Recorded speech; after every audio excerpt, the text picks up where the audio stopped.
evening, boils and ghouls. 'Tis I, the Blue Baron, defender of traditionalism.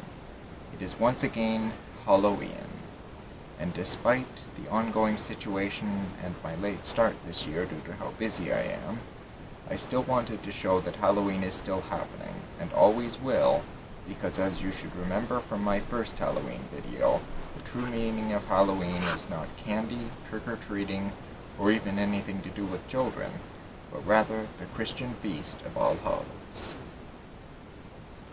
I will cover that again one day, but due to the hectic nature of this year I needed to do a smaller video again, and I also wanted to build on the anthology episode tradition I began in previous years. With that in mind, I'd like to read what is quite possibly the world's only monarchist horror story. All credit for this story goes to my fellow modern Victorian at the former swellanddandy.blogspot.com. 15th of March, 2010. Sventura, a satire. The following is a satire written of Republican governments. As satires often do, it contains exaggerations and sarcasm, but also may offend. Caveat emptor.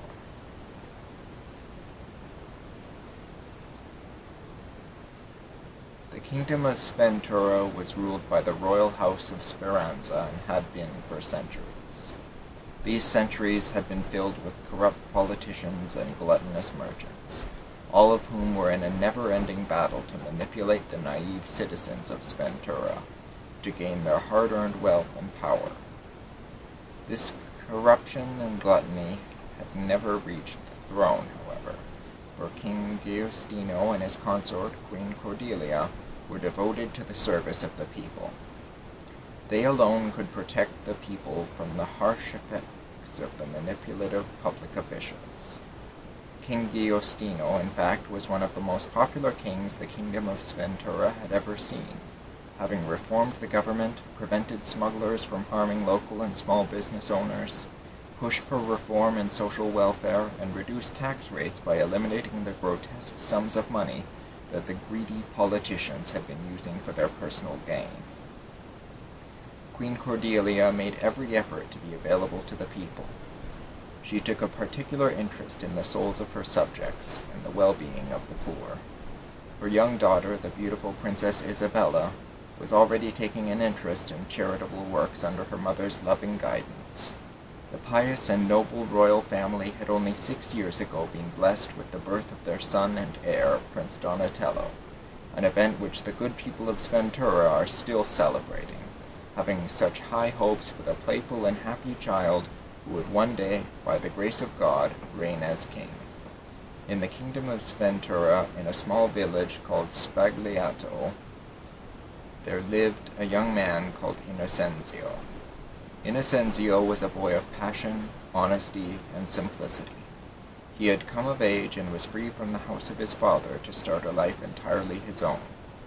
Innocenzio was not a man of cunning or sharp wit, but he had an eagerness to prove himself and make his mark in the world, especially if it would help him to win the heart of the beautiful Pomona. Pomona had been his first love, his first temptation, but she had grown bored with him. He was too common for her tastes and had no plan by which to make a name for himself. Stricken with grief over the loss of his childhood romance, Innocenzio finds his way to the local pub to drink away his sorrow. As he sat at the bar with his glass, Innocenzio occupied his time by listening to a man who was speaking to a surprisingly large crowd. Innocenzio did not find the man particularly interesting. He spoke of politics, a topic which Innocenzio knew little of and had little interest in. "He has cut off our trade by arresting smugglers," the man roared. "He has refused his assent to laws, the most wholesome and necessary for the good of the government. He has refused to pass other laws allowing for the expansion of the powers of politicians, who are so obviously the only honest representatives of the people. He has forbidden us to elect judges, claiming that partisanship will sway them. He has allowed us to be taxed, claiming that we need money for maintaining infrastructure and defense. He has encroached upon our liberties by forbidding us to kill when it is necessary, to steal when it is necessary, and to lie when it is necessary.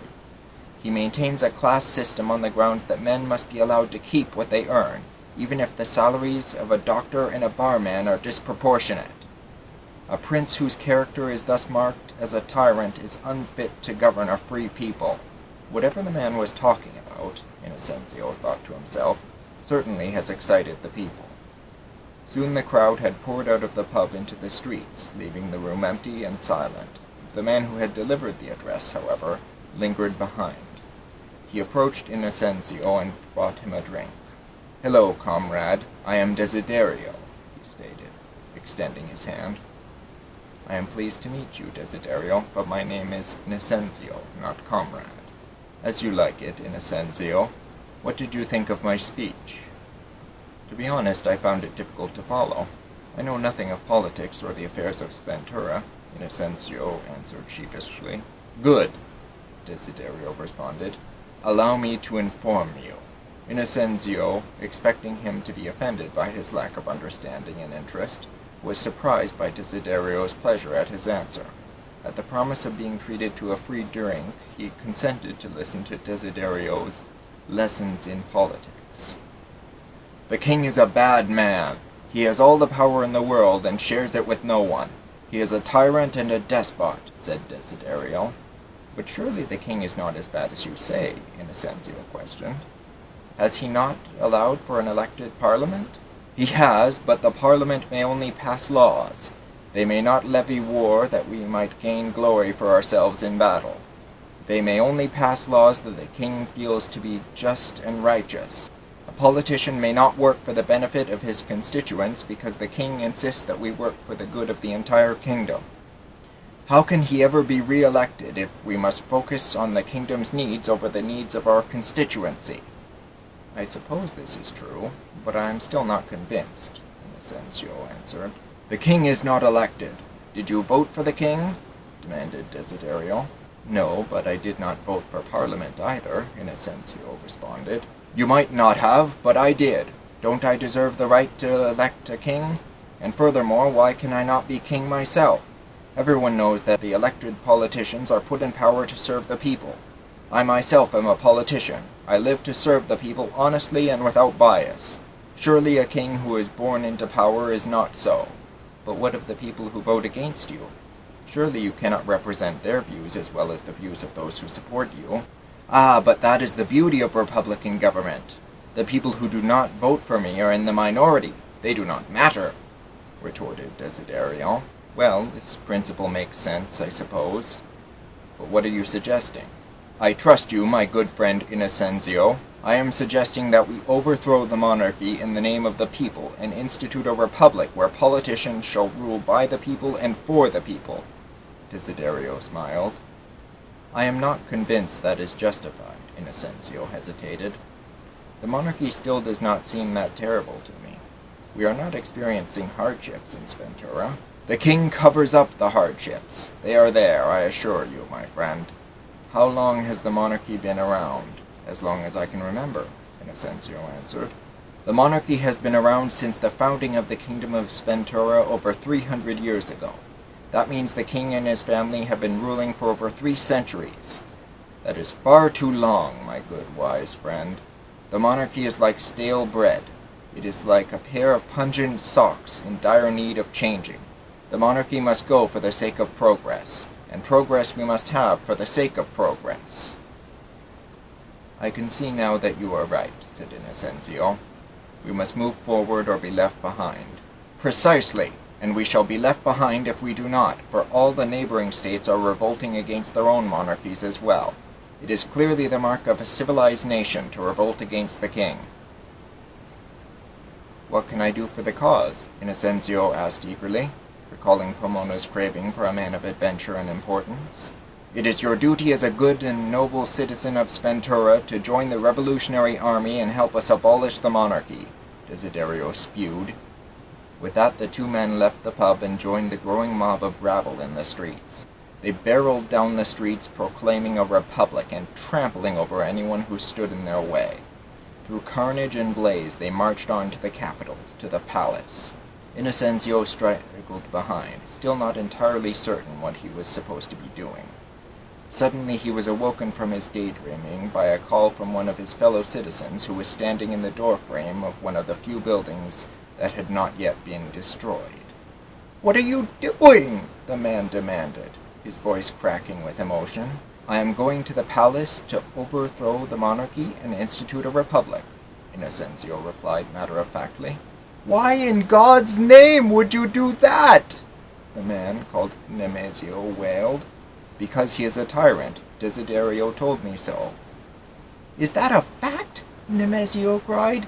"My dear boy, don't you have any idea who Desiderio is?" "He is an honest politician. He is a parliamentarian who cares only for the well-being of the people of Sventura. He told me so." "And so he would have told you. Desiderio is the most crooked man this great nation has ever seen. He bought his way into Parliament by paying voters and promising the unattainable. He is a power-hungry zealot. Do you know why he would have you overthrow the king?" "Because the king is a tyrant. He told me so," replied Innocenzio. "The king is not a tyrant. The king is the only person standing between Desiderio and more power. The king is the voice of the people. The king is not swayed by partisans, as is Desiderio. Desiderio says that in a republic the minority opinion is of no consequence and that dissidents do not matter. That is the beauty of a republic," Innocenzio argued. "My son, in a monarchy all people matter. No human is of less significance than the next. The king loves all his people and treats them the same regardless of how they vote. For a king's subjects are his children. Just as a father is head of the family, the king is head of his nation. Desiderio cares only for the wants of those who put him in power, not for the needs of the kingdom. He would end your life if the majority was in favor of such an act," pleaded Nemesio. "Monarchy is out of date. Republican governments are fashionable throughout the region. Look around us. All our neighboring nations are doing the same as I," Innocenzio stated. "And what do you know about that? To the north of us they have slain over half their population in the name of their republic. To the east they have doubled tax rates in the name of their republic. To the south they have sank into inefficiency. Their republic has divided their people and has since been unable to pass any laws or come to any decision. To the west the republic has failed and a dictator has come to power who has ruined the economy, enslaved the people, and committed genocide. All this in the name of republics." "Have monarchs never committed such atrocities?" Innocenzio asked. "There have been evil sovereigns in history, but it is illogical to suggest on those grounds that monarchy is a poor form of government. Our modern monarchy is not evil. We have today an enlightened sovereign, as do most monarchies today. We will not have the liberties we have now under a republic." "You are a fool. Why would you uphold the status quo? Are you a radical conservative? Are you a fascist?" Innocenzio demanded. "My poor misguided friend, it is you who are part of a violent effort to topple the government, not I. Who is the radical? You are an enemy of the republic. I think I will report you to Desiderio," Innocenzio jeered. Innocenzio brought Nemesio to Desiderio and explained to him Nemesio's obviously skewed political ideologies. Upon hearing this, Desiderio ordered a rope and had Nemesio hanged. Innocenzio was shocked by the brutality and horrified by the sight of the execution that had taken place before his very eyes. "Citizen Innocenzio, there is no place for free thought in a republic. If we have dissidents, how will we accomplish anything? We cannot have a stable republican government by the people and for the people if they do not want it. Thus we must do away with those who do not want it," Desiderio reassured. This logic soothed Innocenzio's doubts, and they proceeded through city to the palace. As they approached the palace, Desiderio armed Innocenzio with a gun and told him to defend the republic at any cost and to remember that dissidents have no place in a republic. By the time Innocenzio had arrived at the palace, the glorious army of the republic was already hard at work. Most of the men were filling their arms with riches and fleeing back to their homes to hoard it. Then Innocenzio spotted Desiderio and a small group of armed men escorting the royal family out of the palace. King Giustino was carrying his young son, Prince Donatello, while Desiderio escorted him at gunpoint. Queen Cordelia, also held at gunpoint, marched into the streets with great dignity and great sorrow. Her daughter, Princess Isabella, was dragged into the streets by her long, beautiful hair by a pair of savage revolutionaries who proceeded to grope her. Giustino, you and your family have been declared enemies of the Republic, and it is the will of the people that you be executed, Desiderio shouted. Hearing this, Princess Isabella let out a shriek. Queen Cordelia crossed herself, and Prince Donatello, in his last act on earth, turned to kiss his father on the cheek. "Fire!" Desiderio barked. At this command, every revolutionary in earshot, out of love for his nation, fired his gun at the royal family. Bullets whizzed in every direction. They hit the defenseless family, causing them a good deal of pain. Several rounds later, they were finally killed. The glorious revolutionary army dug through the prince's pockets in search of valuables and tore the dresses from the bodies of the queen and princess to jeer at the naked corpses before they unceremoniously deposited the remains in an abandoned mine shaft. "Long live the Republic!" Desiderio cheered. Innocenzio knew that these people had been enemies of the Republic and that there was no place for dissidents in Republican governments. But nonetheless, the graphic violence he had just witnessed disturbed him. He decided to wander the city in hopes of getting his mind off of it. His exploration did little to soothe him. The city had gone mad. There were riots in the streets, burning buildings, and pillaging revolutionaries. As he passed a local pub which had begun to catch fire, a drunkard called Bardolph stumbled out. "Hey, you!" he called to Innocenzio. Innocenzio looked at him. "Which side are you for, then?" Bardolph demanded. "I am part of the glorious Republican army," Innocenzio responded. "Good," Bardolph hiccuped.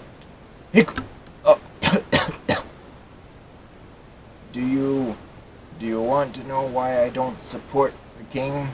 "Why not?" Innocenzio sighed. "Because he taxes ale and won't let me be drunk in the streets. The monarchy requires men to behave in a civilized manner. The Republic lets me hang loose. I need not be a gentleman to the ladies in the street now, nor must I work in the day. Why should I work? To benefit the kingdom? The monarchy is dead. The Republic will distribute the wealth evenly, and I can drink my equal share away. Then when the barman becomes a billionaire, the Republic can redistribute the wealth, taking from the rich barman and giving to the poor. Me," Bardolph sneered, jabbing his thumbs into his chest, causing himself to vomit. Innocenzio hurried away to another street. He passed the church where he had attended as a child. It had been ransacked and stripped of its valuables in the name of the Republic. Father Zadok sat sobbing on the steps.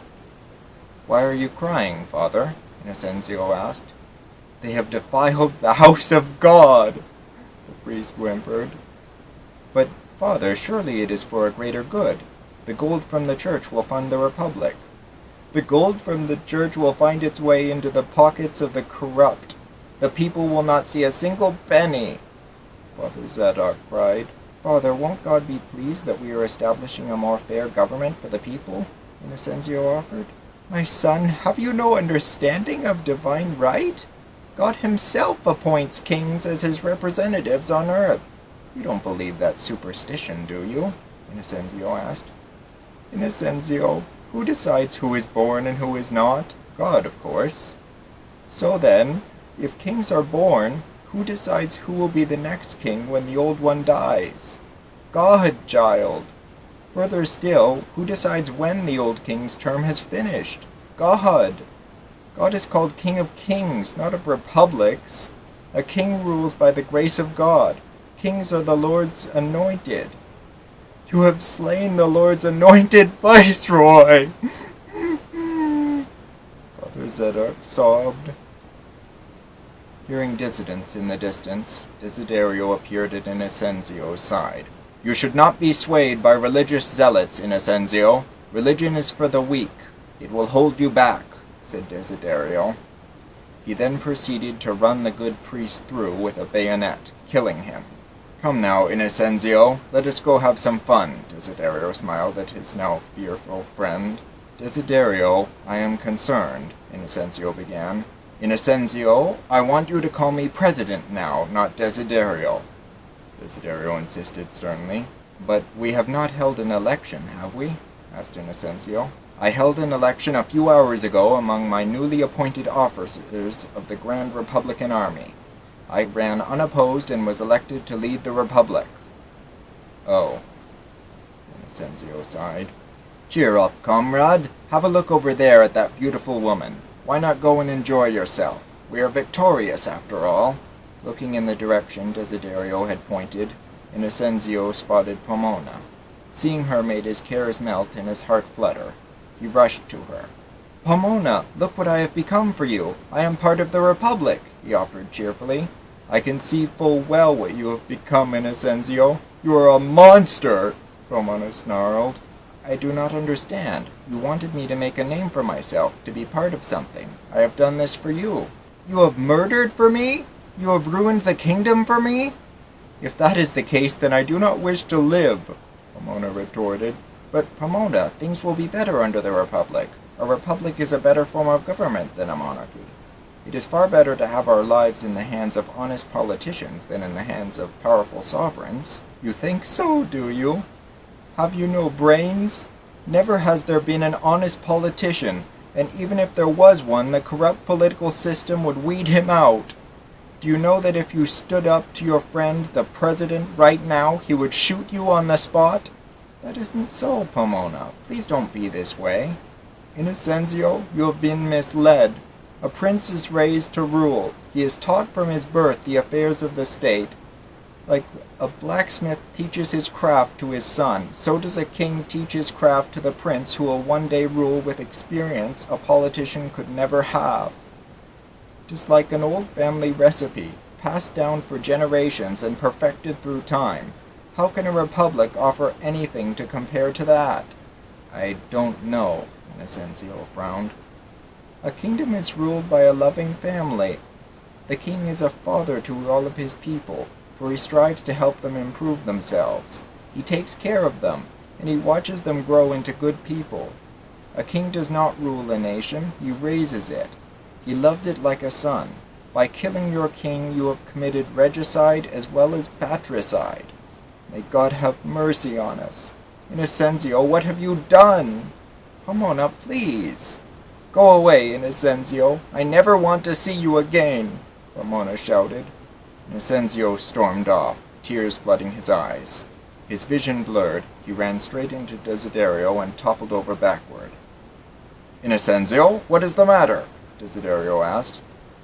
"She refused me. She never wants to see me again. She reprimanded me for supporting the Republic," Innocenzio sobbed. "What right does she have to refuse you? You may have her if you want her. She is yours. Go take her," Desiderio suggested. "President, she is a person, not an object for my possession. Does she have no rights? This is, after all, a republic. We must rule for the people." "She is in the minority, a dissident. Dissidents are not people," Desiderio growled. "No!" Innocenzio cried. "You are a monster!" Innocenzio fled from the tyrant. He fled for his life, for he knew that if Desiderio caught him now, he too would be killed. He stormed down the winding roads until he could run no longer. He sought asylum in an abandoned bakery. As he caught his breath, he heard rustling in the kitchen. "Who is there?" he demanded. Upon investigating, he found a poor man scrounging for leftover food in the kitchen. His clothes had been torn to shreds, and he looked quite disheveled. "Are you well?" Innocenzio asked the man. "I am not, sir," the man responded. "I am called Volney. I have been reduced to nothing by the corruption of politicians and the revolution. My house has been burned, my property seized, and my wife carried off by savage revolutionaries. My children, taking opposing sides, killed one another. I am left with nothing. Can I help? Innocenzio begged, hoping for some way he might redeem himself. There is little you can do, friend.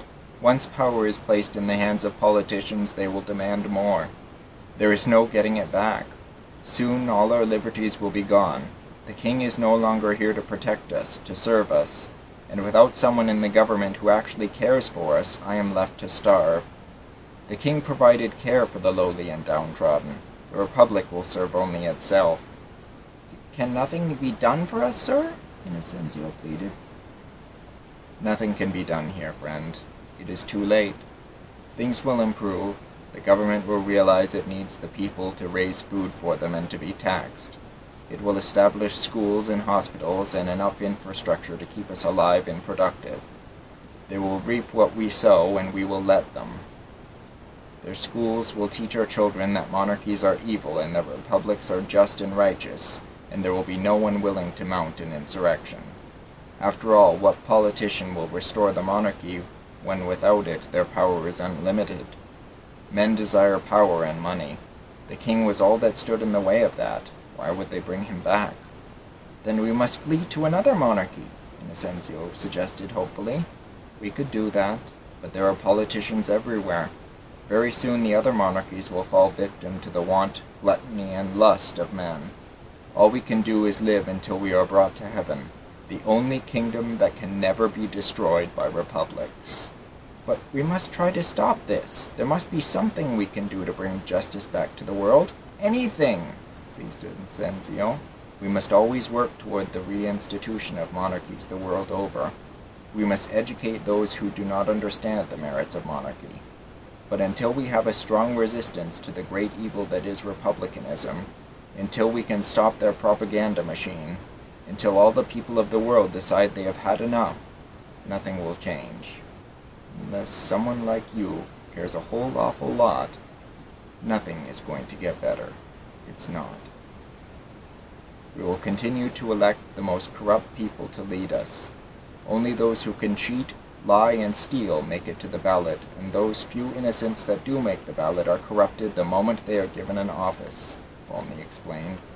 Innocenzio could bear no more of this. He would not stand by and watch the people enslave themselves under the ruse of democracy.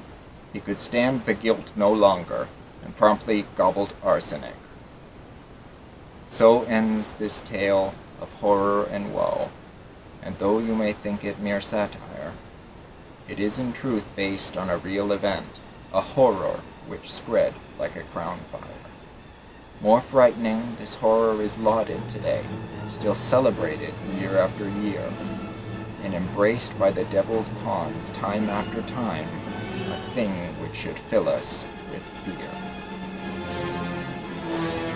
I'm the Blue Baron, member of traditionalism. God bless you all, and remember, if by custom we remember the souls of the damned and the reality of hell, as is the true meaning of this holy day, then we must also remind ourselves of the sins which lead to this reality, the worst of which was always thought to be treachery against one's liege. Yet, if we are horrified and saddened by these things, as we well should be, then we will be all the more ready to reject them, and instead take the path of virtue, leading us to one day experience the glory of the resurrected saints, which is what the day Halloween is the eve of, is all about. Happy Halloween.